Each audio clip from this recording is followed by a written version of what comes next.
अब हम लोग अपने कार्यक्रम का समारंभ करते हैं। आज के मुख्य वक्ता श्रीमान अशोक जी शर्मा जी का बहुत बहुत अभिनंदन, बहुत बहुत स्वागत। और जैसा कि हम लोग लगातार प्रचार प्रसार करते रहते हैं और यह निरंतर हमारी श्रृंखला चल रही है, और इस श्रृंखला में हम निरंतर नए विषयों के साथ हम परिचर्चा और परिसंवाद करते रहते हैं। आज उसी कड़ी में विकसित भारत का संकल्प @ 2047 राष्ट्रीय चारित्र्य और रामायण विषय पर हम एक नया विमर्श लेके आए हैं। और इस विमर्श के पहले मैं बहुत संक्षेप में, चूंकि हमारे मुख्य वक्ता के पास समय अभाव है और वो लगातार व्यस्त रहते हैं, एक संक्षिप्त परिचय मैं लोक पहल का प्रस्तुत करना चाहूँगा, जो एक हमारी मान्य परंपरा है। लोक पहल के हमारे जो 5 महनीय आदर्श हैं, वह हैं राष्ट्रीय स्वयंसेवक संघ के चतुर्थ सरसंघ चालक पूज्य प्रोफेसर राजेंद्र सिंह उप आख्यान रज्जू भैया। आप निरंतर जीवन पर्यंत सामाजिक समरसता को आप अपनी ध्येय निष्ठा बनाकर अपनी जीवन यात्रा संचालित करते रहे। तो ऐसे राजेंद्र सिंह उप आख्यान रज्जू भैया लोक पहल के आदर्श हैं। पूज्य ब्रह्मलीन महंत अवैधनाथ जी, जिनका मूल ध्येय था हिंदुत्व का संरक्षण, और वो प्रायः कहा करते थे कि भारत में अगर सामाजिक न्याय को प्रतिस्थापित करना है तो हमें हिंदुत्व का संरक्षण करना पड़ेगा। तो ऐसे पूज्य अवैधनाथ जी हमारे सैद्धांतिक आदर्श हैं, हमारे प्रतिष्ठान हैं। राम मंदिर आंदोलन को लोक जीवन में समावेश करने और प्रत्येक कंठ का हार बना देने वाले पूज्य अशोक जी सिंघल हमारे आदर्श हैं, हमारे महनीय व्यक्तित्व हैं। प्राच्य और पाश्चात्य विद्या को एक साथ समेकित करके भारतीयता में भारतवासियों में भारतीयता और ज्ञान की अभिनव दृष्टि प्रस्तुत करने वाले भारत रत्न महामना पंडित मदन मोहन मालवीय लोक पहल के महनीय आदर्श हैं, हमारे सैद्धांतिक अधिष्ठान हैं। हर हाथ को काम, हर खेत को पानी, एकात्म मानववाद के प्रणेता और समाज के आखिरी सोपान पर खड़े व्यक्ति को के चेहरे पर मुस्कान, चेहरे पर लाली और उनके सम्मुख भोजन की थाली, और व्यक्ति व्यक्ति की जाति, जाति से समाज, और समाज से जो सबसे बड़ा संवास है वो राष्ट्र है। तो व्यक्ति का राष्ट्र में कैसा एकाकार हो, वो किस तरह राष्ट्र में अपने को समायोजित कर सके, ऐसे एकात्म मानववाद के दर्शन के प्रणेता पंडित दीनदयाल उपाध्याय हमारे आदर्श हैं। और हमारे लोक पहल के जो महत्वपूर्ण हमारे लोक पहल को संचालित करने वाले महनीय व्यक्तित्वों में हैं, वो हैं डॉक्टर विजय कुमार सिंह जी, प्रयाग विश्वविद्यालय से हैं, वो लोक पहल के हमारे संयोजक हैं। हमारे साथ जो लोक पहल के स्तंभ हैं उनमें दिखाई दे रहे हैं प्रोफेसर अविनाश पार्थीडकर सर, जो आपको स्क्रीन पर भी दिखाई दे रहे हैं। आप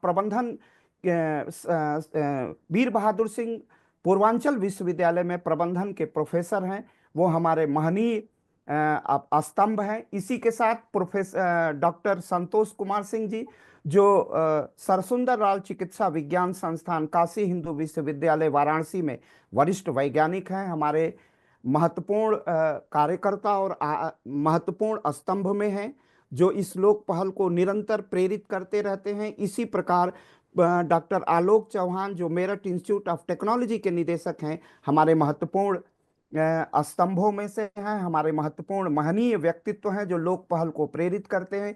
इसी के साथ doctor Harshmani Singh, doctor Chandrakishore, doctor Rishikesh Singh, doctor Bhavesh Dwivedi, Chandra Prakash Soni जैसे महनीय कार्यकर्ता हमारे इस लोक पहल को निरंतर आगे बढ़ाते रहते हैं।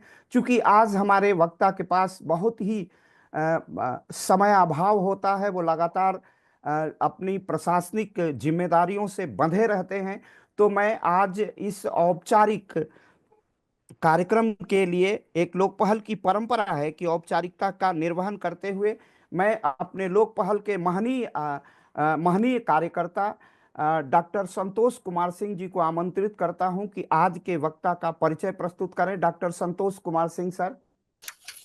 धन्यवाद डॉक्टर अखिलेश जी। आज के कार्यक्रम के हमारे मुख्य वक्ता आदरणीय श्रीमान अशोक शर्मा जी का स्वागत है। आज के हमारे यशस्वी वक्ता का परिचय कराने के लिए मुझे ये दायित्व दिया गया है। वैसे हमारे यशस्वी वक्ता देश के एक माने जाने कुशल भारतीय प्रशासनिक अधिकारी के रूप में पूरे देश में जाने जाते हैं और आप गुजरात कैडर के आईएएस हैं। वर्तमान में प्रमुख सचिव माननीय राज्यपाल गुजरात हैं। आपका प्रशासनिक सेवा में तो आप हैं ही, लेकिन आपका जो कार्य है वो अन्य क्षेत्रों में भी देख करके लगता नहीं कि आप केवल आपको एक प्रशासनिक अधिकारी के रूप में ही कहना ये शायद न्याय संगत नहीं होगा। चाहे वो शिक्षा का क्षेत्र हो, आध्यात्म का क्षेत्र हो, प्रशासन का क्षेत्र हो और साहित्यकार का क्षेत्र हो, लेखक के रूप में आप जहाँ भी देखा जाए हर क्षेत्र में आपका एक बहुत बड़ा योगदान इस देश को मिला है। आपकी शिक्षा वैसे तो पोस्ट ग्रेजुएशन डेयरी टेक्नोलॉजी में हुई है, साथ साथ आपने मैनेजमेंट का भी कोर्स और शिक्षा लिया है। इसके अलावा आप भारत के अलावा विदेश से भी आपकी शिक्षा हुई है, जिसमें महत्वपूर्ण विश्वविद्यालय यूएसए का ड्यूक यूनिवर्सिटी है, वहाँ से भी आपने शिक्षा ली है और साथ साथ आपने दुनिया की माने जाने London school of economics and political science से भी आपने शिक्षा ग्रहण की है। आपका वैसे तो आपका एकेडमिक एक्टिव अगर देखा जाए तो 4 साल का है और 31 साल से अधिक का आपका प्रशासनिक अनुभव है।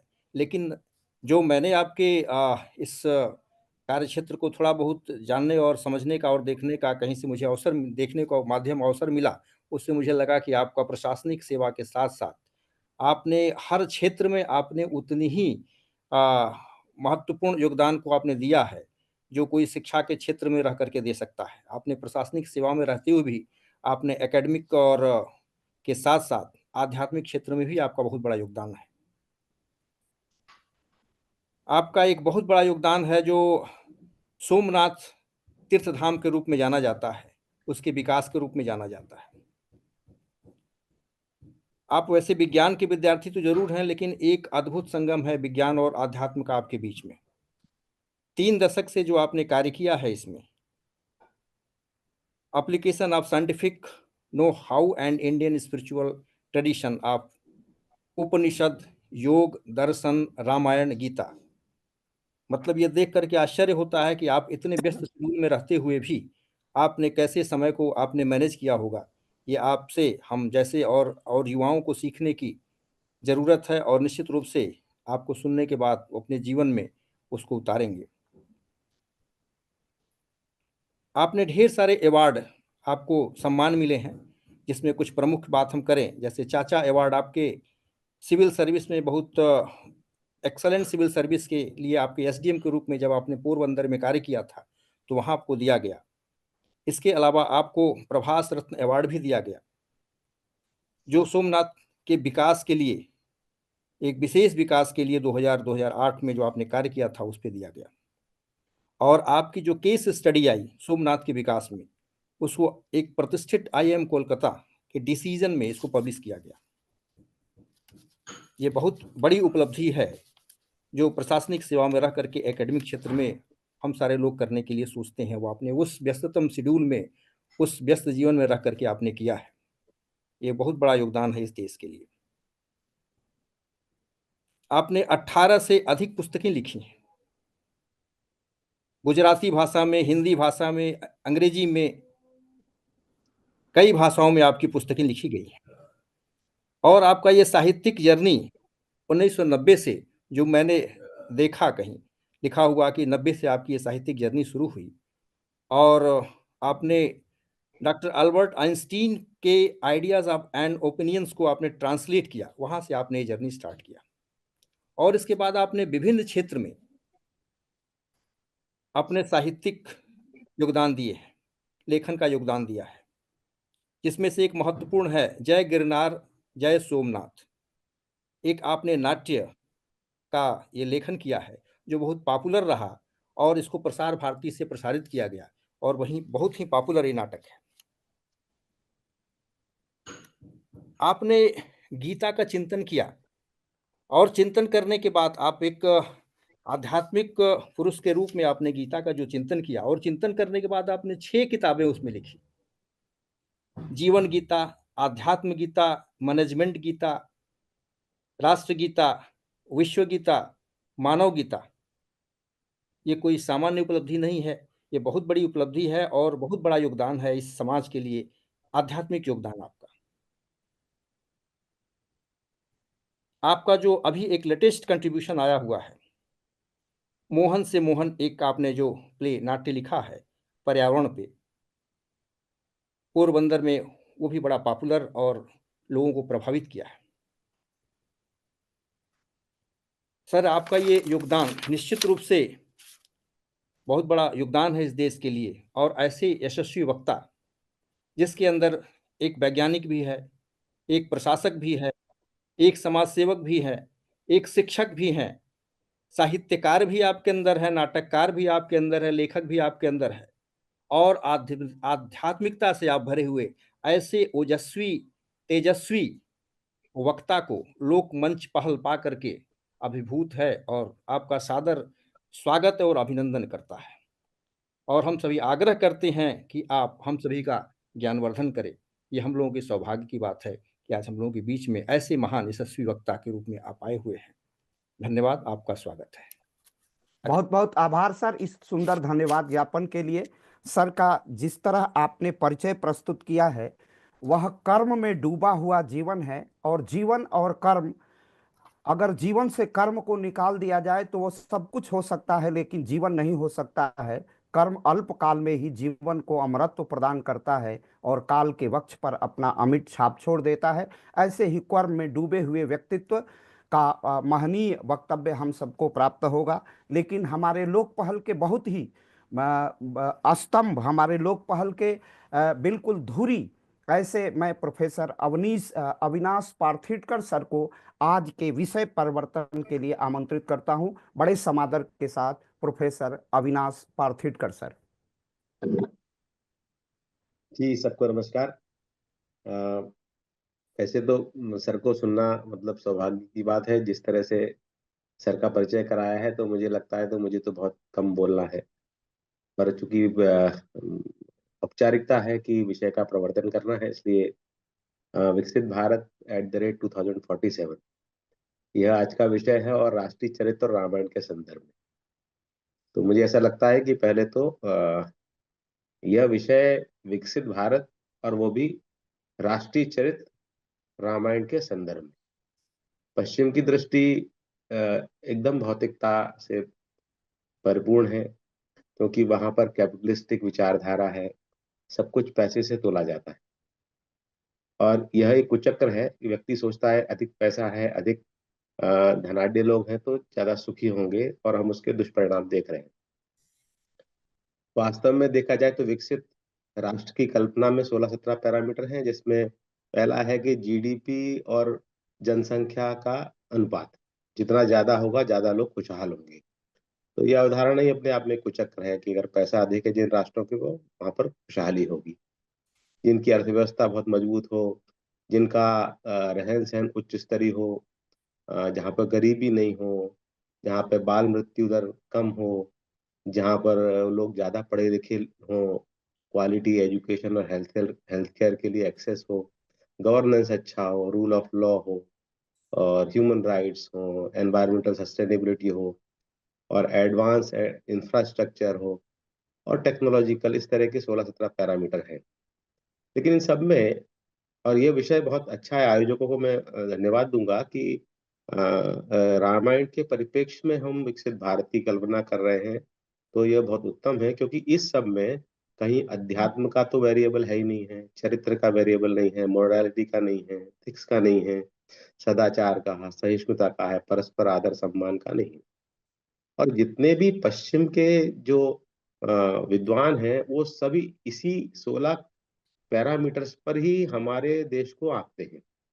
ह्यूमन डेवलपमेंट इंडेक्स में हम लोग कहते हैं कि हम 134वें स्थान पर 193 देशों में, यानी यहाँ पर मानव विकास बहुत निम्न स्तर का है, ऐसा उन्होंने कहा, क्योंकि उनकी जो मापनी है वही त्रुटि युक्त है। ग्लोबल कॉम्पिटिटिव इंडेक्स में हम 40वें नंबर पे हैं, इनोवेटिव इंडेक्स पे हम 40वें नंबर पे हैं, वर्ल्ड इकोनॉमिक आउटलुक इंडेक्स पे हमारा जो प्रोजेक्टेड है वो 6.5% माना गया है। हैप्पीनेस इंडेक्स की तो बड़ी बुरी स्थिति है, हम 126वें स्थान पर है, और सबसे दुखद बात या आश्चर्यजनक बात यह है कि हमसे अच्छा पाकिस्तान है, इराक है। तो ये कौन से इंडेक्स हैं, कौन से पैरामीटर्स किस आधार पर है? हम जब पूछते हैं कि प्रत्येक व्यक्ति से पूछते हैं कि भाई साहब कैसे हैं, तो सब कहते हैं हम अच्छे हैं, लेकिन पश्चिम हमको बताता है कि हम दुखी राष्ट्र हैं। तो इसका मतलब ये कौन से पैरामीटर है जिसके आधार पर हमको तय किया जाता है कि हम एक दुखी राष्ट्र हैं? तो विकसित भारत के जितने भी पैरामीटर्स हैं वो पश्चिम की दृष्टि से न होकर भारत और भारतीयता की दृष्टि से होंगे तो ज्यादा हमारी अच्छी हम इन बहुत सारे जितने भी 16 मैंने पैरामीटर बताए हैं, हम बहुतों में आगे हैं, लेकिन फिर भी हम बहुत पीछे हैं। लेकिन ठीक है, जिस तरह से आदरणीय प्रधानमंत्री मोदी जी ने जितने भी मल्टीपल पॉवर्टी इंडेक्स पर काम किया है और उसके आधार पर अब 26 करोड़ परिवार गरीबी की रेखा से, 26 करोड़ लोग गरीबी की रेखा से ऊपर आए हैं। तो चूंकि उस मल्टी डायमेंशनल पॉवर्टी इंडेक्स को ध्यान में रखते हुए काम किया है कि घर में बिजली का कनेक्शन है कि नहीं, घर में पानी आ रहा है कि नहीं आ रहा है, ऐसे बहुत सारे पैरामीटर्स है जिन पे काम किया है। लेकिन हमारी कल्पना है रामायण, रामायण का मतलब है राम, सीता, लक्ष्मण, भरत। जो रामायण की कहानी है या वो हमारा जीवन दर्शन है वो त्याग का है, और महाभारत का जीवन दर्शन दर्शन है वो धर्म का और अधिकार का है। तो इसी के इर्द गिर्द अगर हम लोग आगे बढ़ेंगे तो ज्यादा सस्टेनेबल होगा। एक बात और मैं कहूंगा, कभी 11 अक्टूबर का एक टाइम्स ऑफ इंडिया में आर्टिकल आया था, और उन्होंने आर्टिकल छापा कि उन्होंने कहा जिस तरह से अर्जेंटीना के दो साइंटिस्ट ने वो छापा है, उन्होंने कहा जिस प्रकार से अर्जेंटीना भोजन कर रहा है उसके हिसाब से 2050 तक 7.5 पृथ्वी की आवश्यकता पड़ेगी, और अमेरिका जिस हिसाब से खान पान कर रहा है 5.5 पृथ्वी की आवश्यकता पड़ेगी, और भारत का सबसे उच्च स्थान है उसमें 0.86 पृथ्वी की आवश्यकता पड़ेगी। यानी पृथ्वी के संसाधन ज्यादा हैं बनस्पत इसके जिस हिसाब से हम कंजम्पशन कर रहे हैं। तो कहने का मतलब यह है कि पश्चिम की दृष्टि से अगर हम मापेंगे तो हो सकता है कि हम कभी विकसित न हो पाए, लेकिन हमारा अध्यात्म है वही संपूर्ण विश्व को बचाएगा। इन्हीं कुछ बिंदुओं पर मुझे सर से भी सुनना है, सर का तो अलग व्यापक अनुभव है, तो ये वैसा मैंने कहा, ज्यादा समय लिया इसके लिए क्षमा प्रार्थी हूँ, लेकिन सर को सुनना एक अच्छा आज का होने जा रहा है। इन्हीं शब्दों के साथ अपना वक्तव्य समाप्त करता हूँ। जय हिंद, वंदे भारत। बहुत बहुत आभार सर इस विषय प्रवर्तन के लिए और आज के विषय पर विकसित भारत का संकल्प @, 2047 और उसमें चारित्र निर्माण, राष्ट्रीय चारित्र और रामायण। राम का अद्भुत व्यक्तित्व है। राम के रामत्व से ही राष्ट्र का राष्ट्र की उन्नति और राष्ट्र में अपनत्व और सामाजिक समरसता प्रसारित हो सकती है। अब सीधे हम लोग सर के वक्तव्य के लिए बड़े समादर के साथ मैं आमंत्रित करता हूं। चारित्र्य निर्माण और रामायण, राष्ट्रीय चारित्र्य निर्माण और रामायण। सर नमस्कार। सभी मेरे विद्वान साथी प्रोफेसर सबका नाम मैं नहीं लूंगा क्योंकि आपने अखिलेश जी ने सबका बहुत अच्छा परिचय दिया। हमारे प्रोफेसर विजय कुमार सिंह जी साहब हमसे मिलते रहते हैं, बात करते रहते हैं और इन्हीं की प्रेरणा से आज आप सबके साथ सत्संग का अवसर मिला है। करीब 4-5 सालों से माननीय प्रधानमंत्री जी के निर्देश के अनुसार हम लोग सभी राज्यों में 2047 तक विकसित भारत के लिए काम करने के लिए हम लोग प्रयत्नशील हैं। उसमें जब मैं पोरबंदर में कलेक्टर था थोड़े साल पहले, तो वहाँ पे हम लोगों ने विकसित पोरबंदर @47 हर जिले का ऐसा प्लान बनाया है। उसमें काफी ऐसे बिंदु हैं जो डॉक्टर अविनाश साहब ने बताए। दो चीज है, जैसे एक भौतिक विकास है और भौतिक विकास अनिवार्य भी है और सबको रोटी मिले, सबको घर मिले, सबको स्वास्थ्य मिले, शिक्षा मिले, अवसर मिले, व्यवसाय मिले, ये सब तो अनिवार्य है। उसको हम पश्चिमी दृष्टि नहीं कहेंगे, ये तो अनिवार्य है, हमारी दृष्टि से भी अनिवार्य है। लेकिन उससे आगे तो जब हम राष्ट्रीय चारित्र्य शब्द की व्याख्या को देखने की पश्चिमी व्याख्या, जैसे आपने बताया, वो व्याख्या देखने की कोशिश करते हैं तो उसमें लिखा है It reflects collective values, beliefs and traditions that shape a nation's identity. This is national character. अब इसी में दो शब्द हैं, ट्रेडिशंस एंड आइडेंटिटी, इसी व्याख्या में। तो जब हम ट्रेडिशन कहते हैं तो हमारी ट्रेडिशन क्या है, भारत की परंपरा क्या है? यदि भारत की परंपरा को सिर्फ एक नाम मुझे पूछा जाए, मुझे नहीं, किसी को भी पूछा जाए, कश्मीर से लेके कन्याकुमारी तक और द्वारका से लेके दिसपुर तक, तो एक ही नाम आएगा, वो भगवान श्री रामचंद्र का, मर्यादा पुरुषोत्तम भगवान श्री रामचंद्र। आप कल्पना करिए, आज हमारे पास सूचना के लिए अनेकों माध्यम हैं। आज से हजारों साल पहले ऐसा कोई माध्यम नहीं था। लाखों वर्ग किलोमीटर की जो एक हमारी भूमि है, पूरा भारत खंड जो बिना बटा हुआ था, अखंड भारत था, वो अखंड भारत में हजारों साल तक करोड़ों वर्ग किलोमीटर में करोड़ों लोगों के मन में, उनके दिल में उन्हें शासन किया है। आज भी बोले तो हमारे हृदय का राजा तो राम ही है। ऐसा क्या होगा? तो राष्ट्रीय चरित्र जो है उसका मूल परंपराएं हैं। जैसे हम जापान जाते हैं तो देखते हैं कि लोग बड़े शालीन हैं, शांत हैं, शिस्तबद्ध हैं। जब हम इजराइल जाते हैं तो देखते हैं कि वहाँ पारंपरिक मूल्यों का और पारिवारिक मूल्यों का और परिश्रम का बड़ा महत्व है। बड़ी शूरवीर प्रजा है इजरायली। हम जब ब्रिटेन जाते हैं तब देखते हैं कि वहाँ के लोग पढ़ने में, अभ्यास में, रिसर्च में काफी रुचि रखते हैं, लेकिन विनोदी भी हैं। तो ऐसे हर हर जगह का, हर देश का, हर प्रांत का अपना चरित्र होता है। तो भारत का चरित्र क्या है? या तो उसको थोड़ा आगे सोचे तो कैसा होना चाहिए? 2047 में हम सब ने मान लिया कि चलो सबको खाना मिल गया, सबको घर मिल गया, सबको शिक्षा मिल गई, सबको आरोग्य मिल गया, लेकिन उससे भारत जगत गुरु हो जाएगा क्या? उसके लिए और कुछ चाहिए। क्या चाहिए? यही विचार मुझे लगता है। और चारित्र शब्द जो है, वो चारित्र शब्द में उसकी जो धातु है वो चर धातु है, कृतिबोध है, कुछ करना है। और जब हम रामायण शब्द का भी जब अर्थ निकालते हैं, मैं संस्कृत का ज्यादा पढ़ा लिखा नहीं हूँ, मैंने अंग्रेजी में टेक्नोलॉजी और मैनेजमेंट पढ़ा है, न तो मैं रामायण का बहुत जानकार हूँ, ऐसा मेरा मानना है। लेकिन रामायण शब्द का अर्थ ही राम अयन, राम का मार्ग, राम का पथ, भगवान राम जिस मार्ग से चले थे वो रामायण। तो उसमें भी कृति बोध है, उसमें भी चारित्र बोध है। लेकिन राम के व्यक्तित्व को यदि कुछ बिंदुओं में समेटना हो, तो मैं सोच रहा था कि हमारे पास बात करने का अवसर कम होगा लोग, तो मैंने कुछ एक क्या बोलते हैं पद लिखने की कोशिश की है, जो मैं पढ़ के सुनाता हूं, आपको अच्छा लगेगा।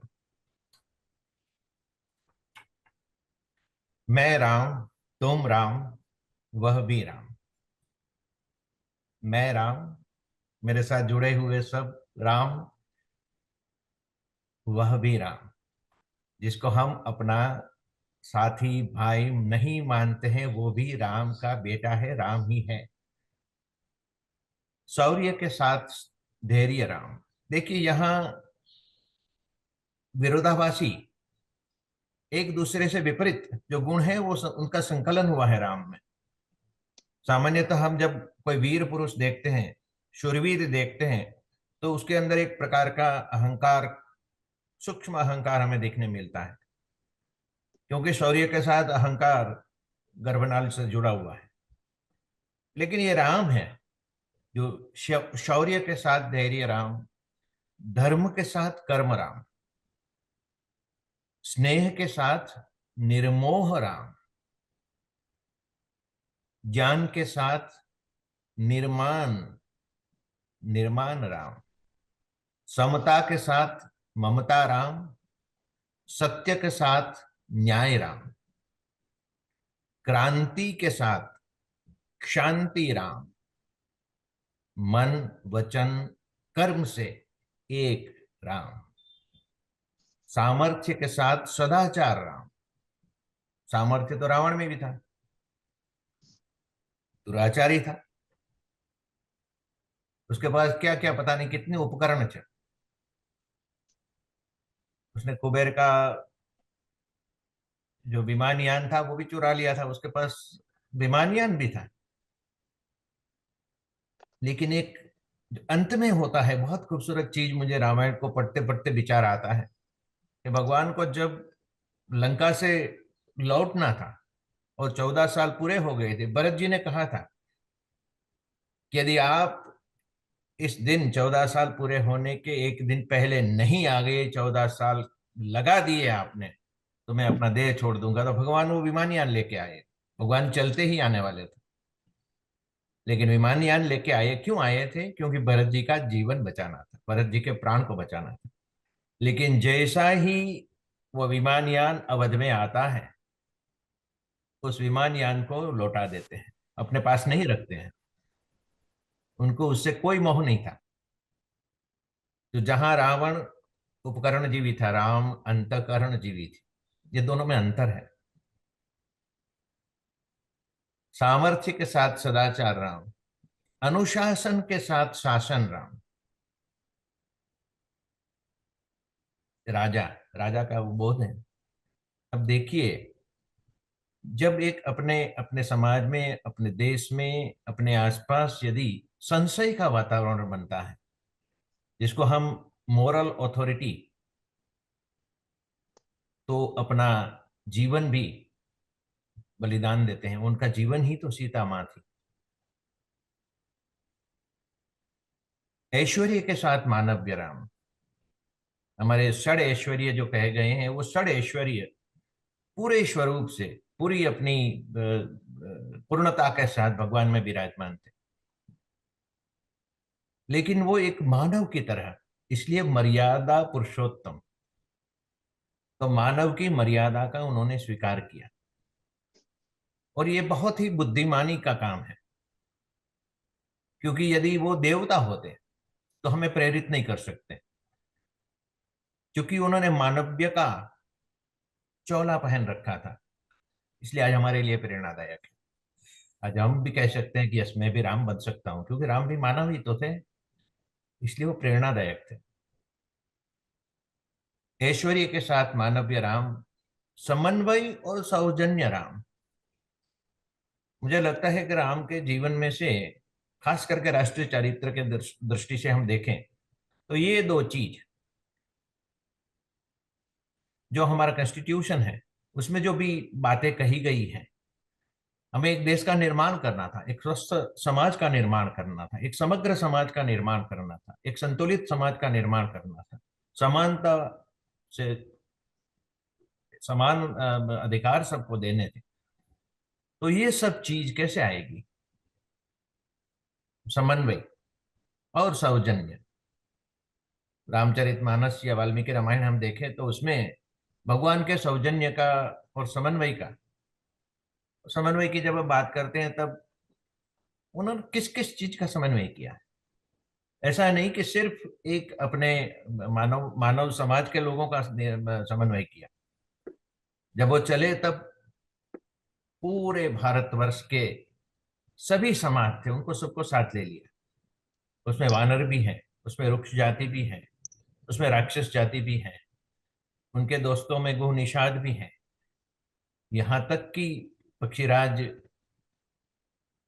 जटायु भी उनके उनके साथ जुड़ जाते हैं। तो पूरा जो भी रास्ते में आया मानो राम हो गया। तो हम कहते हैं कि जब कोई राम को मिलता है तो वो राम खुद स्वयं राम हो जाता है। ऐश्वर्य के साथ मानवीय राम, समन्वय और सौजन्य राम। मैं राम, तुम राम, वह भी राम, बनकर राम, भजें श्री राम। राम के भजन का, राम की उपासना का तरीका क्या है, कैसे बच सकते हैं राम को? मेरा ये मानना है, रामो भूत्वा रामम भजेत, कृष्णो भूत्वा कृष्णम भजेत, शिवो भूत्वा शिवम भजेत। यही हमारा दर्शन है। तो ये हमारे अखिलेश जी जो बात कर रहे थे तो मुझे ये स्मरण आ गया। लेकिन जब मैं अपनी श्रीमद् भगवद गीता के संदर्भ में राष्ट्रीय चारित्र निर्माण के बारे में सोच रहा था, राष्ट्र गीता जिसका नाम है, जिसमें राष्ट्र के पंचकोश का दर्शन हुआ है। यदि मेरे साथ कोई उपनिषद के विद्वान है तो उनको ज्यादा आनंद आएगा। तैत्तरीय उपनिषद में पंचकोश का दर्शन है। तो राष्ट्र के जो अन्नमय कोश, प्राणमय कोश, मनोमय कोश इत्यादि जो कोश है, तो उसका जब मैं सोच रहा था तब मुझे एक सप्तपदी मिली कि क्या करके हम अपने देश को महान बना सकते हैं। तो राष्ट्रीय चारित्र निर्माण के लिए एक सप्तपदी हमने छोटी सी सोची। तो उसमें पहला है नेशन फर्स्ट। ये बात बहुत लोग करते हैं, राष्ट्र प्रथम। उसका व्यवहारू पहलू क्या हो सकता है? जैसे हम अपना परिचय देते हैं तो बोलते हैं अशोक कुमार शर्मा, और शर्मा के ऊपर थोड़ा और जोर लगाते हैं। हम एक दूसरे को जब मिलते हैं तब ये जानने की कोशिश करते हैं कि हम कहाँ के हैं, किस प्रांत के हैं, किस जाति के हैं, किस धर्म के हैं। एक कल्पना करिए, आज इस पैनल में बैठे हुए और सुनने वाले मेरे सभी भाई की एक ही सरनेम हो, अशोक भारती, संतोष भारती, हर्षमणि भारती, अखिलेश भारती। कितना बड़ा चमत्कार हो जाएगा। ये जो नेशन फर्स्ट है उसमें व्यवहारू दो पहलू है। एक है अस्थायी, दूसरा अपरिग्रह। हमारे जो पंचशील में से दो यहाँ बहुत ही इंपॉर्टेंट है। ये सब बातें हम करते हैं तब जब जब आंतरिक इंटरनेशनल, अंतर्देशीय जब कुछ आंकड़े आते हैं तो उसमें एक है ट्रांसपेरेंसी इंटरनेशनल का। तो वहाँ पारदर्शिता के परिपाटी पे जुदी जुदी सभ्यताओं का, देशों का वो आकलन करते हैं। अब उसको स्वीकार करे न करे अलग बात है, लेकिन प्रामाणिकता, ईमानदारी, ये बहुत बड़ा मूल्य है। जब तक हम ईमानदार नहीं बनेंगे, प्रामाणिक नहीं बनेंगे, अपना काम ईमानदारी से नहीं करेंगे, वो मेरे जैसा कोई प्रशासनिक अधिकारी हो, कोई शिक्षक हो, कोई नेता हो, कोई धर्म नेता हो, जो भी है, तो अस्तेय। और दूसरा है अपरिग्रह। मुझे जो नहीं चाहिए वो मैं न रखूं, बांट दो। दूसरा है जहां से लूंगा वहां सबाई करके लौटाऊंगा। मैंने बहुत कुछ लिया है, आपसे भी आज बहुत कुछ ले रहा हूं। आपका प्यार, आपका सम्मान, पता नहीं क्या क्या ले रहा हूं, आपका समय तो ले ही रहा हूं मैं, लेकिन मुझे उसको सवाया करके लौटाना है। ये संकल्प सबके मन में हो, सब देते रहे। और मेरा यह अनुभव है, जैसे आपने बताया 35 साल का जो अनुभव है जीवन का, उसमें 4 साल मैंने अध्यापन किया और 31 साल ये किया। लौटाने से कोई गरीब नहीं होता है, ज्यादा अमीर होता है। देने से अमीर होता है। हर एक बिंदु को ज्यादा बात कर सकते हैं लेकिन मैं नहीं करूंगा। तीसरा जो है स्वावलंबन और स्वातंत्र। तो स्वातंत्र की जो बात आती है तो स्वतंत्र वही हो सकता है जो स्वावलंबी हो, और स्वावलंबी वही हो सकता है जो परिश्रमी हो। रामचरितमानस के सुंदरकांड सभी लोग मेरे विद्वान प्रोफेसर लोग हर शनिवार को करते होंगे, मंगलवार को करते होंगे। उसमें जब हनुमान जी चले तब उनको विश्राम देने के लिए मैना के ऊपर आ गए। तब हनुमान जी ने उसका मान रखने के लिए उसको छू लिया हाथ से, फिर हाथ जोड़ के बोला, राम काज कीने बिनु मोहि कहाँ विश्राम।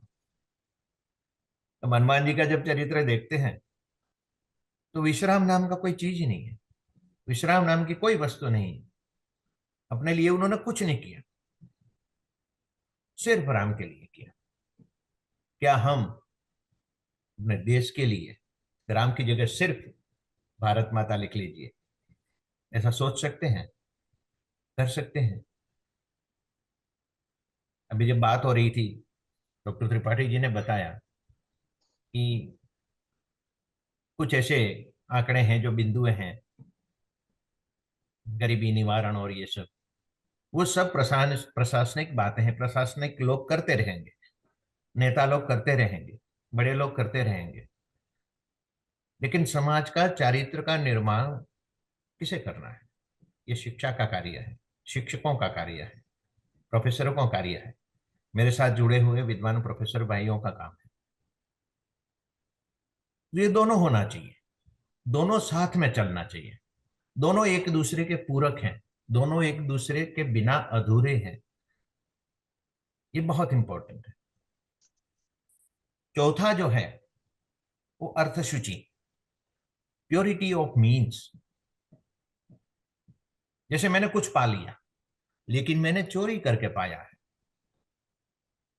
बेईमानी से पाया है,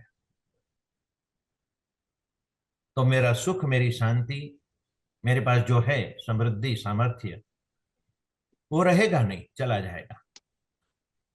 इसलिए बोलते हैं sustainable growth, sustainable growth and sustainable development तभी संभव बनता है कि जब हमारे मीन्स प्योर हो। गीता में एक बहुत अच्छा मंत्र है, ब्रह्मार्पणम ब्रह्म हवि ब्रह्माग्नो ब्रह्मणाहुतम ब्रह्मैव तेन गंतव्यम ब्रह्म कर्म समाधिना।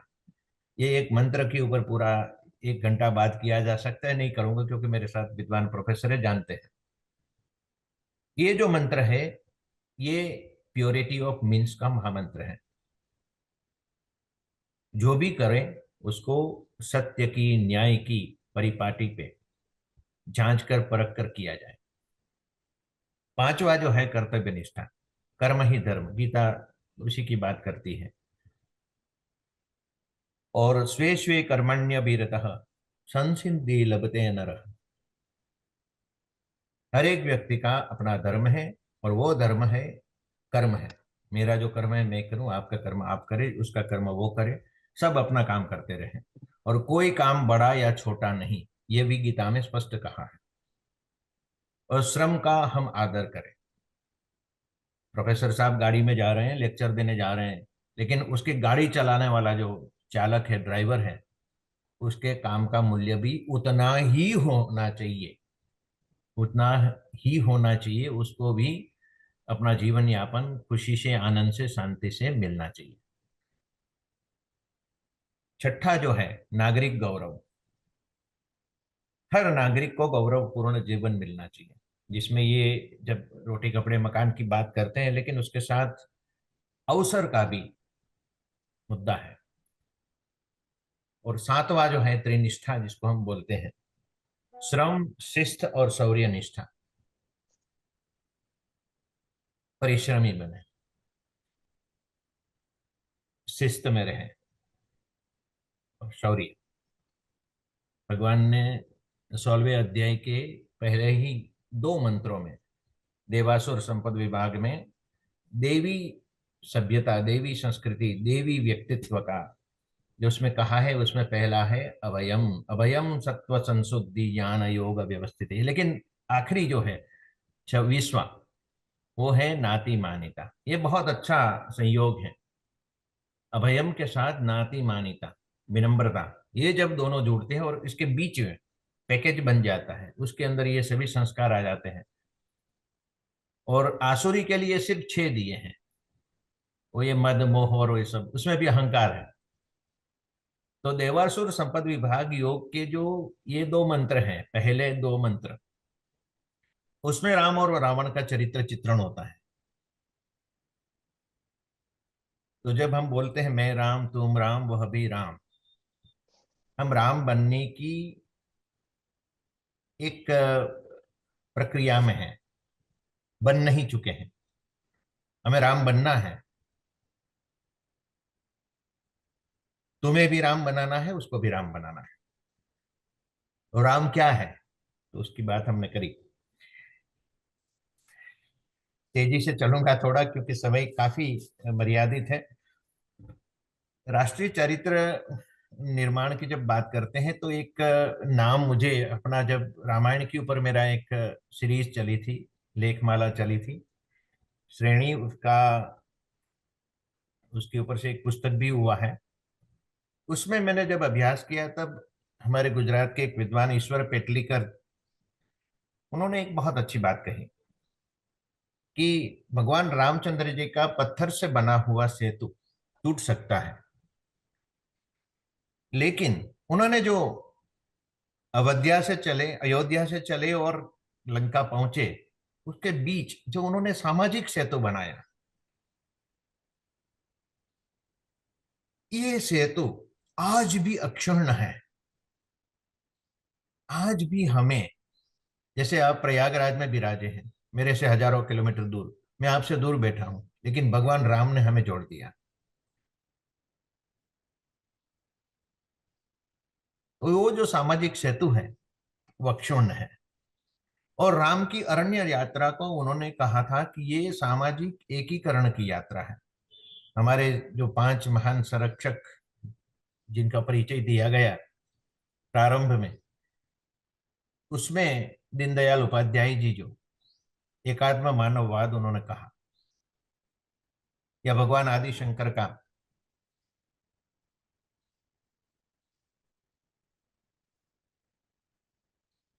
अद्वैत दर्शन है, केवल अद्वैत दर्शन, उसका मतलब यही है।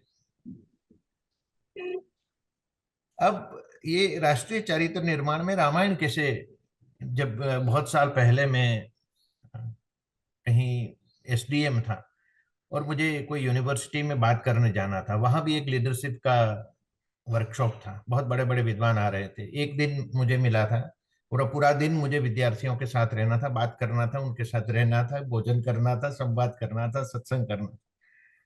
तो मैंने अपना मॉडल चुना था राम। तो जहां से मुझे छुट्टी लेना था, परमिशन लेना था, वहां मैंने जब अप्लाई किया, बात किया, तो उन्होंने बोला कि can Ram be a model for leadership. तो मैंने बताया कि sir, he should be. All these problems which we see and discuss now, it's because he is not our model. He has to be. Someday he has to be. और मुझे खुशी है कि इस मॉडल की हम आज बात कर रहे हैं। तो उसमें एक, जब हम भारत की बात, जैसे हमने जापान की बात करी, इजराइल की बात करी, ब्रिटिश की बात करी, सबकी जब बात करते हैं, तो भारत की जब बात करते हैं तो भारत का राष्ट्रीय चरित्र कुछ है। और वो क्या है? भारत का जो राष्ट्रीय चरित्र है वो हमारी बहुत ही सशक्त, बहुत ही सशक्त हमारे जो सामाजिक और पारिवारिक मूल्य हैं, आज भी किसी युवा के लिए अपनी जो भाभी है वो आपकी माँ की बराबर है। जब वो माँ सीता का हरण हो रहा था और उन्होंने अपने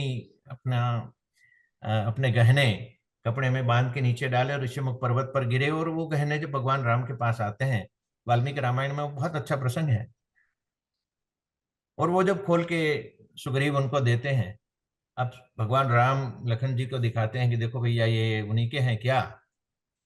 तब एक बहुत अच्छा वहां श्लोक है, ना ही जानामि केयुरे ना ही जानामि कुंडले नुपुरम त्वभिजानामि नित्य पादाभिवंदना। मैंने तो कभी ऊपर देखा नहीं, तो ये के और कुंडल में नहीं जानता हूं, लेकिन अवश्य ये नूपुर मेरी माँ के ही हैं, क्योंकि मैंने हर दिन चरण वंदना करते हुए नूपुरों को देखा है। आज भी भरत भाई के प्यार के संदर्भ में आदर्श है।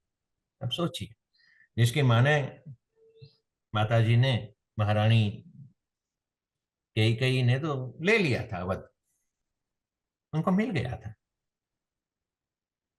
राज सिंहासन नहीं संभाला, जंगल में जाके बैठ गए। मेरा बड़ा भाई, मेरा राम, यदि वन में है तो मैं वन में रहूंगा, वन में बैठ के मैं शासन करूंगा, लेकिन गद्दी पे नहीं बैठूंगा। तो ये बाकी जब विदेशी, जब हम शासन परंपराओं का अभ्यास करते, मैं इतिहास का विद्यार्थी हूँ, ज्यादा बात नहीं करूंगा, लेकिन मैंने इतिहास को बहुत अच्छी तरीके से देखा है। सोमनाथ में मैं बैठा था तो जो भी भारत में होता था, दिल्ली में होता था, वही उसका एक रूप हमें सोमनाथ में दिखने को मिलता था। तो भाई ने भाई को मार दिया, भाई ने बाप को मार दिया, अब पता नहीं हत्या और द्रोह और द्वेष, इसी का चलन चलता रहा 500 साल तक। वो हमने देखा, वो इतिहास में है। और ये रामायण है जहां पे भरत जी अपना सर्वस्व त्याग कर वन में बैठ जाते हैं, 14 साल वहां बैठ के। तो ये त्याग और समर्पण की कथा है, रामायण त्याग और समर्पण की कथा है। राष्ट्र का निर्माण त्याग और समर्पण के बिना नहीं हो सकता, ऐसा मेरा स्पष्ट मानना है। स्वार्थ से जब तक इंसान ऊपर नहीं उठेगा, दूसरों के लिए कुछ भी नहीं कर पाएगा। और राष्ट्रीय चारित्र का बोध ही, व्यवहारु बोध इतना ही है कि मेरे सामने जो है उसके लिए मैं क्या कर सकता हूं, उसको मैं क्या दे सकता हूं, मैं अपने देश को क्या दे सकता हूं, मैं अपने देश के लिए क्या कर सकता हूं। तो सामाजिक नीति बोध तो रामायण का मूल बोध है। अब नीति बोध की बात करें, रघुकुल रीति सदा चली आई, प्राण जाई पर बचन न जाई। अब अपनी माताजी ने जो वचन दिया था, अपने पिताजी ने जो वचन दिया था, अब वचन पालन के लिए भगवान राम, अब दशरथ स्वयं कहते हैं कि बेटा तुम हमें बंदी बना लो और गादी पे बैठ जाओ। लेकिन भगवान राम कहते कि नहीं, आपने जो वचन दे दिया वो मेरे लिए उत्तरदायित्व है, उसका निर्वहन करूंगा। और जब भरत मिलने आते हैं तब उनको कहते हैं, उनसे वचन, 2 वचन लेते हैं। उसमें पहला वचन ये लेते हैं कि तुम मां कैकेयी का अपमान नहीं करोगे और गद्दी पे बैठ के अयोध्या का सुरक्षा, पालन, विकास करोगे। तो ये नीति बोध जो है, मुझे लगता है कि नैतिकता, बिना नैतिकता चरित्र नहीं हो सकता। नैतिकता और चरित्र को मैं समवाचक मानता हूं, दोनों एक ही है, हर बिंदु में नीति है। तीसरी जो बात है वो नागरिक का चरित्र का, नागरिकत्व चाहिए हमें। कैसा नागरिक चाहिए, कैसा नागरिक होगा तो देश बनेगा। तो उसमें 2-3 चीजें मेरे दिमाग में आती हैं। सबसे पहले तो हमें पूर्वग्रह छोड़ना होगा और समावेशी बनना होगा। बहुत सारे पूर्वग्रह हमारे इर्द गिर्द मंडरा रहे हैं। ज्ञाति के पूर्वग्रह है, संप्रदाय के पूर्वग्रह है, भाषा के पूर्वग्रह है, पता नहीं क्या क्या है। सबको छोड़ना पड़ेगा, समावेशी बनना पड़ेगा। आज हमारे पास तो पता नहीं आर्टिफिशियल इंटेलिजेंस आ गया। भगवान राम जब चले थे तो मैं अभी भी सोचता हूं, उन्होंने इन सब समाजों के साथ किस भाषा में बात की होगी, कैसे बात की होगी, कैसे उनको अपने साथ गले लगाया होगा, अपना बना लिया होगा। ये बड़ा एक रिसर्च का मामला है, अनुसंधान का मामला है। लेकिन उसको समझने की जब हम कोशिश करते हैं, तब भाषा और ये जो रहन सहन और हमारा ये जो शान शौकत, ये सब है, वास्तविकता तो यह है कि ये हमारे संवाद में बीच में आने वाले रोड़े हैं। ये रोकते हैं हमें। जब मेरे आगे आप आईएएस लगाते हैं तो ये समाज का एक आवरण बनता है। कुछ में अन्य भाषा का प्रयोग करने की कोशिश करता हूं जिस भाषा को आप जानते हैं। वन विद्वता, ज्ञान को भी आवरण कहा जाता है। जो मैं बहुत ज्यादा जानता हूं, बड़ी बड़ी बात करूंगा, लोगों को समझ में नहीं आएगा, लेकिन उसको जो चाहिए, उसके साथ, उसको अपने साथ लेने के लिए जो चाहिए, मैं वहां उसके स्तर पे आ जाता हूं। तो यहां समानता नहीं, समता शब्द है, इसलिए मैंने बोला है समता के साथ ममता राम।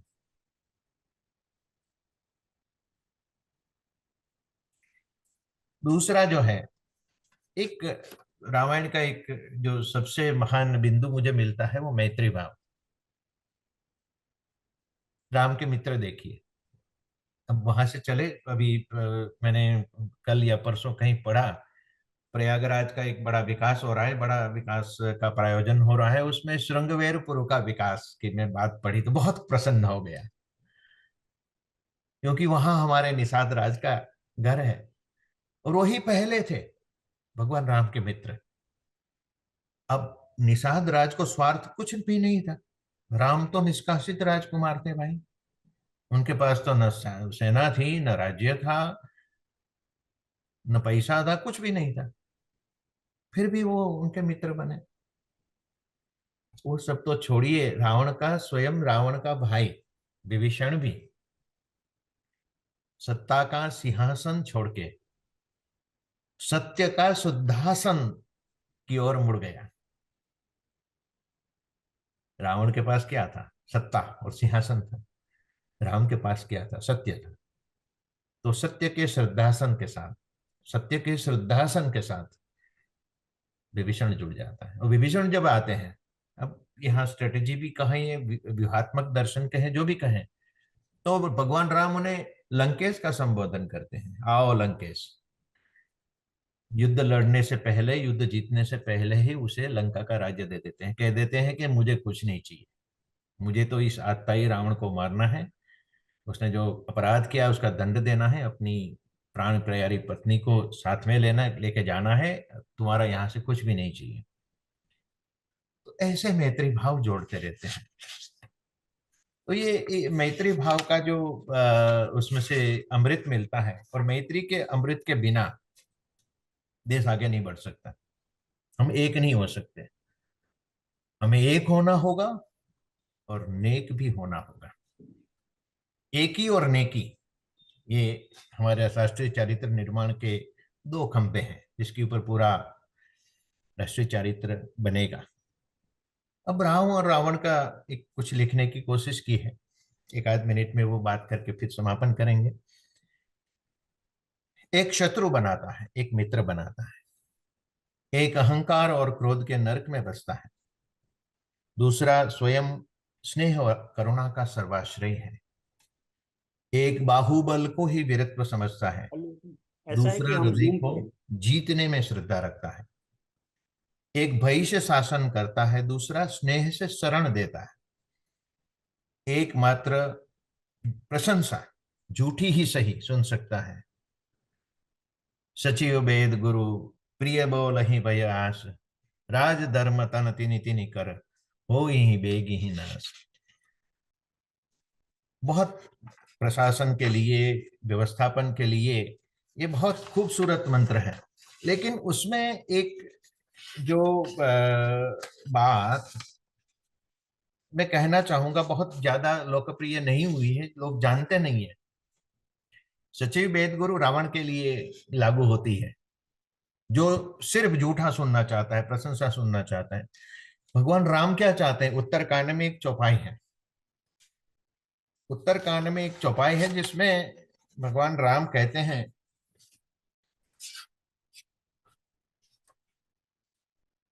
सोई सेवक प्रियतम मम सोई, मम अनुशासन मानय जोई, जो अनिति कछु भासो भाई, तो मोहि बर जहु भय बिसराई। बहुत खूबसूरत है ये उत्तरकांड के 42वें दोहरे के बाद ये आता है। यदि मैं गलती से कुछ बोल दूं, मैं झूठ बोल दूं, भगवान राम स्वयं कहते हैं अपने साथियों को, मैंने कुछ अनिति की बात कर दी तो आप बिना भय खड़े होके मुझे रोक दीजिए, ये राम कहते हैं। तो ये राम और रावण का जो मनोवैज्ञानिक द्वंद्व है, एक दंभवश सत्य की अनसुनी करता है, दूसरा खुले मन से सत्य का स्वीकार करता है। एक चरण प्रहार करता है, दूसरा गले लगाता है।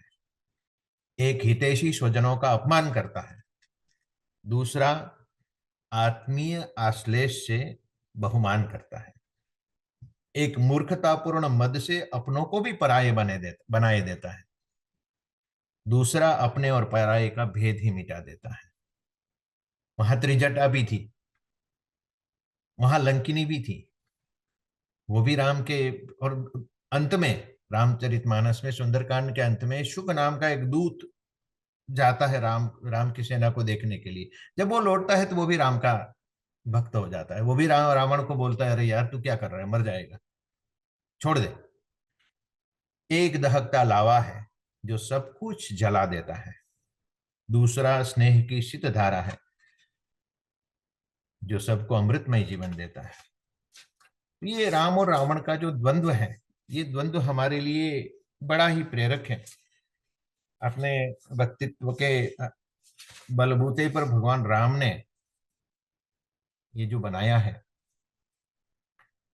ये देश भगवान राम ने बनाया है। और रामायण हमारे लिए अध्यात्म का ऑप्शनल कोर्स नहीं है। ये सब प्रोफेसर लोग मेरे साथ बैठे हैं, तो ये उस भाषा में मैं मजाक में कहूंगा कि रामायण अध्यात्म का ऑप्शनल कोर्स नहीं है। ये मानव के शांतिमय और प्रागतिक सह अस्तित्व का कंपलसरी प्रीरिक्विजिट है। यह अपरिहार्य आवश्यकता है, कर्तव्य है, और यही विकसित भारत 2047 के प्रगति पथ का यही मान बिंदु है। और कोई ये मत सोचे कि मैं अकेला हूं। वैसे राम भगवान भी चले थे तब अकेले ही थे, लेकिन आज तो हमारे सबके हृदय में राम है, हमारे साथी हैं।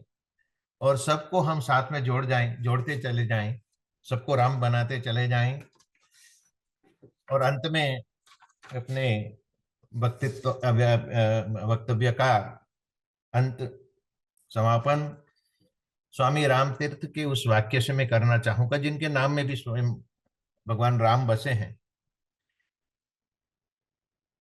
भारतवर्ष मेरा शरीर है, मेरे शरीर की आकृति कैसी है?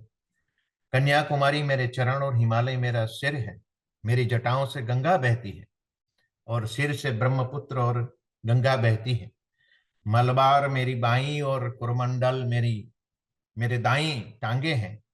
विंध्याचल मेरे कमर की पेटी है, उसके पूर्व और पश्चिम भाग मेरी दो भुजाएं, जिसने मेरे पूरे मानवता को आलिंगन करने के लिए फैला रखी है। मैं संपूर्ण भारतवर्ष हूं, मेरा प्रेम सार्वभौमिक है। मैं खड़े होकर अनंत आकाश के ऊपर दृष्टिपात करता हूं। मेरी अंतरात्मा विश्वात्मा है। सिर्फ भारत क्यों, हम तो विश्व की बात करते हैं। लेकिन अब जो बात करते हैं, मुझे लगता है वो व्यवहारू प्रचलन के लिए है। मैं जब चलता हूं तब सोचता हूं कि भारत चल रहा है। मैं जब बोलता हूं तब सोचता हूं कि भारत बोल रहा है। मैं जब सांस लेता हूं तब सोचता हूं कि भारत सांस ले रहा है। मैं भारत हूं, मैं शंकर हूं, मैं शिव हूं। यही देशभक्ति का सर्वोत्तम साक्षात्कार है और यही व्यवहारिक वेदांत है। और इसी चीज को माँ भारती के संदर्भ में जब मैंने सोचा तो मैंने ये कहा कि सत्य जिसका मुकुटमणि है, शील जिसके माथे का सिंदूर है, तप और त्याग जिसके बाजूबंद है, शौर्य जिसकी कटी मेखला है, और सेवा और सदाचार जैसे घुंघरू जिसके पदचाप के साथ गूंजते हैं, ऐसी माँ भारती को वंदन करते हुए मैं अपनी बात का समापन करूंगा। राम राज्य काल्पनिक वर्णन नहीं है, किंतु एक महान राष्ट्र का आदर्श है। यह दिव्य संभावना है और जिसे चरितार्थ करना हम सब भारतीयों का कर्तव्य है। भारत माता की जय। वंदे मातरम। बहुत बहुत आभार, बहुत बहुत अभिनंदन।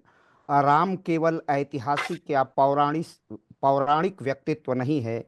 राम भारतीय संस्कृति में समाहित आध्यात्मिकता का प्रतीक है। राम के आदर्श आज भी प्रासंगिक है और वही कश्मीर से कन्याकुमारी और कच्छ से कामरूप तक भारत को एकात्मकता में बांधता है।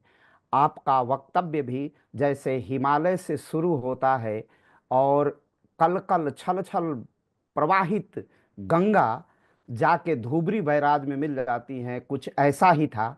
अद्भुत व्याख्यान। उसका सम्मोहन समाप्त नहीं हो रहा है, वो हमेशा निरंतर बांधे हुए है। राम का सर्वजन हिताय, राम की नैतिकता और मर्यादा, राम का धैर्य और सहिष्णुता, राम का ज्ञान संचय, राम की आध्यात्मिकता, कैसे ऐसे पक्ष हैं। राम और रावण के मध्य का विमर्श और उसके मध्य का जो अंतराल है, उसमें राम के रामत्व को ढूंढना और रावण के रावणत्व को समाप्त करना, इन समस्त पहलुओं पर आपका जो स्थूल नहीं अत्यंत सूक्ष्म वक्तव्य हमारे लाखों करोड़ों श्रोताओं को अभिसिंचित करेगा। एक नए कलेवर में उन राम के चारित्र को भारत में आज क्यों प्रतिस्थापित करना आवश्यक है, यह जो दिव्य कुंभ और भव्य कुंभ हो रहा है, उसकी अनुगूंज वैश्विक स्तर पर राम की मर्यादा और राम के राम चारित्र से ही हो सकता है। मार्टिन लूथर किंग जूनियर ने भी कहा था कि किसी देश की पहचान उसकी विशालता, उसकी भौतिक संपदा की अभिवृद्धि से नहीं, उसके युवाओं के चरित्र से ही होता है। और विश्व में अगर भारत अपराजय है और उसकी संस्कृति और सभ्यता आज तक जीवंत है, तो उसका कारण केवल और केवल राम का रामत्व है। अब मैं बहुत संक्षिप्त में आपके औपचारिक धन्यवाद ज्ञापन के लिए डॉक्टर भावेश जी को आमंत्रित करता हूं। बहुत संक्षिप्त में डॉक्टर भावेश जी। जी सर, धन्यवाद सर। सर, लोकपहल के द्वारा इस परिचर्चा विकसित भारत का संकल्प 2047 राष्ट्रीय चारित्र और रामायण विषय पर आज हम सभी को श्री अशोक कुमार शर्मा जी, जो गुजरात सरकार में प्रिंसिपल सेक्रेटरी हैं, एक वरिष्ठ IAS अधिकारी हैं, उनके विचार सुनने का सुअवसर प्राप्त हुआ। सर, बहुत बड़ी बात है, क्योंकि सामान्य रूप से जब एक नौकरशाह बोलते हैं तो एक आंकड़ों पर बेस्ड वो परिचर्चा हो जाती है, लेकिन आपने इस विचार को तोड़ दिया। आपके पूरे उद्बोधन को सुनने के दौरान मुझे ही नहीं, हर व्यक्ति, हर श्रोता को यह महसूस हुआ कि प्रशासन, अध्यात्म और दर्शन का एक अद्भुत संगम आपके व्यक्तित्व में है। इसके लिए सबसे पहले मैं आपको बहुत बहुत प्रणाम करता हूं सर। आपका उद्बोधन में आपने कुछ विशेष बातें कही, हालांकि प्रत्येक शब्द, प्रत्येक वाक्य बहुत विशेष था, लेकिन कुछ विशेष बातें हैं सर, जिसमें आपने कहा कि भौतिक संसाधन सभी के लिए अनिवार्य है। अभी तक ये कहा जाता है सर कि सभी को मिलना चाहिए, लेकिन अनिवार्यता पर आपने जोर दिया। भारतीय परंपरा और उसमें राष्ट्रीय चरित्र कैसा हो, इस विषय पर आपने जापान, इजराइल और ब्रिटेन के नागरिकों का और वहां की समाज का तुलनात्मक एक विचार प्रस्तुत किया। फिर भगवान मर्यादा पुरुषोत्तम श्री राम को आपने समाज में व्याप्त करते हुए सत्य के साथ न्याय राम, क्रांति के साथ शांति राम, सामर्थ्य के साथ सदाचार राम, अनुशासन के साथ शासन राम, ऐश्वर्य के साथ मानक राम, और समन्वय और सौजन्य कैसा हो, श्री राम के जैसा हो। राम बनाने की प्रक्रिया, उसमें सर आपने पूरे के पूरे सागर को एक गागर में भरा है अपने एक वाक्य से, कि अयोध्या से लेकर लंका तक की वन गमन यात्रा से लेके ये जो लंका तक का की यात्रा हुई प्रभु श्री राम की, उसमें उन्होंने जिस सामाजिक सेतु को बनाया, ठीक है, वो बनाया हुआ पत्थर का सेतु डूब सकता है, लेकिन ये सामाजिक सेतु अक्षुण था, अक्षुण है और अक्षुण रहेगा। यह आपके वक्तव्य का एक बहुत ही महत्वपूर्ण वाक्य रहा सभी श्रोताओं के लिए। भारत का चरित्र, नागरिक कैसा हो, इसमें पूर्वाग्रह को छोड़कर समावेशी बनना और समता के साथ ममता, मैत्री भाव, एक और नेक होना, जैसे आपने जो बातें कही वह सुनने वाले प्रत्येक व्यक्ति के मस्तिष्क पर एक अमिट छाप छोड़ेगी। और एक अंत का जो आपका वक्तव्य रहा सर, जिसमें आपने कहा कि एक शत्रु बनाता है, दूसरा मित्र बनाता है, भय से शासन करता है एक, और दूसरा स्नेह से सभी को अपना बनाता है। ये बहुत बड़ी बात है सर, क्योंकि स्नेह और प्रेम ही वह भाषा है जिससे हम किसी को भी अपना बना सकते हैं। पशु पक्षी से लेकर मानव जाति में किसी को भी अपना बना सकते हैं। सर, मानव के रूप में पूरी मानवता के लिए आदर्श केवल और केवल मर्यादा पुरुषोत्तम श्री राम ही हो सकते हैं। और एक हिंदू, एक सनातनी का तो सर जीवन ही प्रारंभ होता है राम के साथ, जीवन का अंत भी राम के नाम से ही होता है। यह जो आपका पूरा वक्तव्य रहा सर, यह लोक पहल के माध्यम से हजारों लोगों के बीच में जाएगा, और प्रत्येक व्यक्ति जो इसको लाइव सुन रहे हैं और जो इसको आने वाले समय में सुनेंगे, उनके मन मस्तिष्क पर ये एक अमिट छाप छोड़ेगा, ऐसा हमें पूरा विश्वास है। मैं पूरे लोकपहल परिवार की ओर से आपको बहुत बहुत पूरा विनम्र होकर सर मैं आपको बहुत बहुत धन्यवाद ज्ञापित करता हूं सर।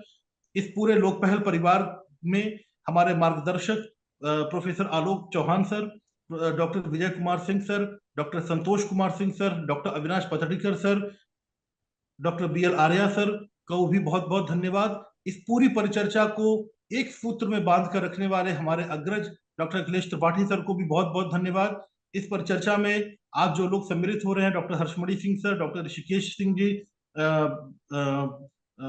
अन्य जो चंद्रकिशोर जी, सभी का एक लंबा नाम है, मैं क्योंकि समय का अभाव है इसमें सभी का नाम नहीं ले पा रहा हूं। आप सभी को भी बहुत बहुत धन्यवाद, और विशेष रूप से इसकी जो तकनीकी विशेषज्ञ हैं मानसी थपलियाल जी, कनिष्का वशिष्ठ जी, आप लोगों का भी बहुत बहुत धन्यवाद। धन्यवाद, बहुत बहुत धन्यवाद इस सुंदर धन्यवाद ज्ञापन के लिए। समता, ममता, समरसता और ममत्व के साथ जो आपने महामंत्र दिया है भारत की एकता की, अखंडता की, भारत की समरसता की और भारत को भव्य और दिव्य बनाने का, वो मन में तो अभी बहुत कुछ सुनना था, लेकिन समय की अपनी एक मर्यादा है और राम अपनी मर्यादा, अपने उत्कर्ष के लिए ही जाने जाते हैं। और सही जब जब जब भी लोहिया राम को लिखते हैं तो वो कहते हैं कि राम का रामत्व राम से भी बड़ा है, राम का अपनत्व भारत से भी बड़ा है, और इसीलिए वो वैश्विक है। सर, आपका कोटि कोटि अभिनंदन, कोटि कोटि आभार। अपने प्रोफेसर अविनाश पार्थेडकर सर की तरफ से, डॉक्टर संतोष सिंह सर की तरफ से, डॉक्टर हर्षमणि जी, डॉक्टर आलोक चौहान सर, डॉक्टर विजय कुमार सिंह, जिनका स्नेहिल संरक्षण और जिनके कारण यह लोक पहल अपना स्वरूप और आकार ग्रहण करके निरंतर राष्ट्र निर्माण की प्रक्रिया में लगा हुआ है। मैं अपने लाखों श्रोताओं को विनम्रता से प्रणाम करता हूं, और अगले रविवार को एक नए वक्ता के साथ होंगे। और सर, मेरा अंतिम निवेदन आपसे है कि इस राम के रामत्व को प्रसारित करना हमारा राष्ट्रीय कर्तव्य और राष्ट्रीय धर्म है। इसलिए मेरा एक आग्रह होगा कि कभी भी समय मिले तो हमें विस्तार से संबोधित करने का एक विनम्र निवेदन इस लोक पहल के तरफ से है, कि क्योंकि हम बौद्धिक लोग हैं और जिस तरह चाय की तलब होती है उसी तरह हमें विचारों की आवश्यकता होती है, और विचार ही मस्तिष्क को परिमार्जित करते हैं, और यही तो राम का रामत्व है। मैं पुनः आग्रह करूंगा कि एक बार एक विस्तृत व्याख्यान अवश्य हमारे इस आभासी मंच पर प्रस्तुत करें। इसी के साथ आपको बहुत बहुत प्रणाम, और सभी श्रोताओं को प्रणाम, अपने सभी अग्रजों को, प्रोफेसर अविनाश सर, डॉक्टर संतोष सर, डॉक्टर आलोक सर, सभी को, छोटे बड़े सभी श्रोताओं को बहुत बहुत प्रणाम, शुभ संध्या। और इसी के साथ मानसी जी से जो इतना बढ़िया आभासी मंच सजाती है, प्रणाम सर, आप सभी को सादर प्रणाम सर। उनका अभिनंदन, और सभी श्रोताओं के तरफ से सर का बहुत बहुत। और सर सरस्वती के वरद पुत्र हैं, भारत माता के पुत्र हैं, हम लोग इसी के रूप में अनुसरण इसी के रूप में आपका हम सम्मान करते हैं। भारतीय प्रशासनिक सेवा का अधिकारी होना तो एक मानव का धर्म है, लेकिन राम के का अनुगमन करना एक महामानव का, एक भारतीय का धर्म और कर्तव्य है, जिसका आप बखूबी निर्वहन करते रहें। राम आपको निरंतर जीवन में आरोग्य, दीर्घायु और इसी तरह सरस्वती की आराधना करने की अजस्र शक्ति प्रदान करते रहें, यही हमारी कामना है। बहुत बहुत प्रणाम। धन्यवाद, बहुत बहुत धन्यवाद सर। वीडियो को एंड तक देखने के लिए धन्यवाद। ऐसी ही और वीडियोस के लिए देखते रहिए हमारा YouTube चैनल लोक पहल।